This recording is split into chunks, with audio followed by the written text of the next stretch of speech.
ലോകാനുഗ്രഹി മുഹമ്മദ് നബി സല്ലല്ലാഹു അലൈഹി വസല്ലമയുടെ 1500-ാം തിരുജന്മദിനം ലോക മുസ്ലിം സമൂഹം സമുചിതമായി ആഘോഷിച്ചു. പുക്കാട്ടുപടി അമ്പുനാട് ജുമാ മസ്ജിദിൽ വിപുലമായ പരിപാടികൾ നടത്തി. പ്രസിഡന്റ് PK ഇബ്രാഹിമിന്റെ അധ്യക്ഷതയിൽ നടന്ന പരിപാടിയിൽ മഹലിലെ എല്ലാ അംഗങ്ങളും വിദ്യാർത്ഥികളും യുവാക്കളും പങ്കെടുത്തു. വിദ്യാർത്ഥികളെ കലാസാഹിത്യ മത്സരങ്ങൾ, മൗലിദ് പാരായണം, നബിദിന റാലി, പൊതുസമ്മേളനം, അന്നദാനം എന്നിവയ്ക്ക് വിപുലമായ മീലാദ് കമ്മിറ്റി നേതൃത്വം നൽകി. ചീഫ് ഇമാം സ്വലാഹുദ്ദീൻ ബാക്കവി, അസിസ്റ്റന്റ് ഇമാം റഫീഖ് ബാക്കവി എന്നിവർ ഷർഫൽ അന മൗലിദിനും വിദ്യാർത്ഥികളെ കലാസാഹിത്യ മത്സരങ്ങൾക്കും നേതൃത്വം നൽകി. President PK Ibrahim, general secretary Ibrahimkutty, മറ്റ് ഭാരവാഹികളായ അൽത്താഫ്, സിയാദ്, മജീദ്, കുഞ്ഞുമുഹമ്മദ്, റഫീഖ്, അബ്ദുറഹ്മാൻ, മുഹമ്മദ് അലി, അബ്ദുറഹീം, ഷമീർ, മുഹമ്മദ് ഷാഫി, കരീം, അബ്ദുൽ ഹക്കീം, MS അബ്ബാസ് തുടങ്ങിയവർ വിവിധ പരിപാടികൾക്ക് നേതൃത്വം നൽകി. വിശദീകരണവുമായി പ്രസിഡന്റ് PK ഇബ്രാഹിം ചേരുന്നു. മുസ്ലിം ജമാഅത്തിൻ്റെ നബിദിനാശംസകൾ.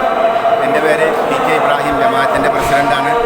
ഈ ജമാഅത്തിനെ പറ്റി സംസാരിക്കുകയാണെങ്കിൽ ഏതാണ്ട് 300 വർഷത്തോളം പഴക്കമുള്ള മുപ്പതാണ് മുസ്ലിം ജമാഅത്താണ് ഇവിടെ ഉള്ളത്. ഈ ജമാഅത്തിൽ കാലാകാലങ്ങളായിട്ട് വരുന്ന പരിപാലന സമിതി ജമാഅത്തിൻ്റെ എല്ലാ കർമ്മങ്ങൾക്കും എല്ലാ പരിപാടികൾക്കും ഒത്തൊരുമിച്ച് നിന്ന് പ്രവർത്തിക്കുന്ന ഒരു ജമാഅത്ത് കമ്മിറ്റി ഇവിടെ. ഈ പ്രദേശത്ത് മറ്റെല്ലാ വിഭാഗം ജനങ്ങളും ഉണ്ട്.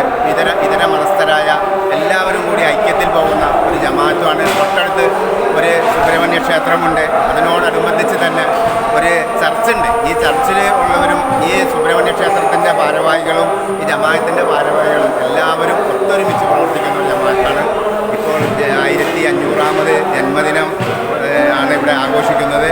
ഈ ജന്മദിനത്തിൽ പങ്കെടുക്കാൻ വേണ്ടി നൂറുകണക്കിന് വിദ്യാർത്ഥികളും മദ്രസ വിദ്യാർത്ഥികളും അധ്യാപകന്മാരും ഉസ്താദന്മാരും ജമാഅത്ത് കമ്മിറ്റി ഭാരവാഹികളും ഒത്തൊരുമിച്ച് നിന്ന് പ്രവർത്തിച്ച ഒരു സംഭവമാണെന്നുള്ളത്. ഇന്ന് ഇവിടെ ഒരു 500 പേർക്ക് അന്നദാനം നമ്മൾ വിതരണം ചെയ്യുന്നുണ്ട്.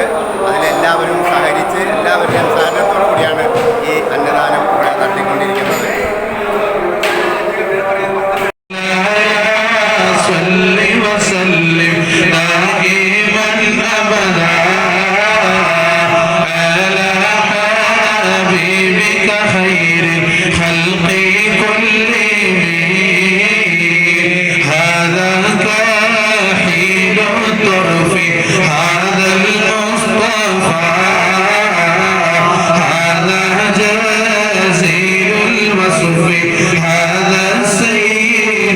ഏവർക്കും നബിദിനാശംസകൾ നേർന്നുകൊണ്ട് കൂടുതൽ വാർത്തകളുമായി വീണ്ടും കാണാം. നന്ദി, നമസ്കാരം. ജെ ടൈംസിനൊപ്പം സത്യൻ ചെങ്ങനാട്.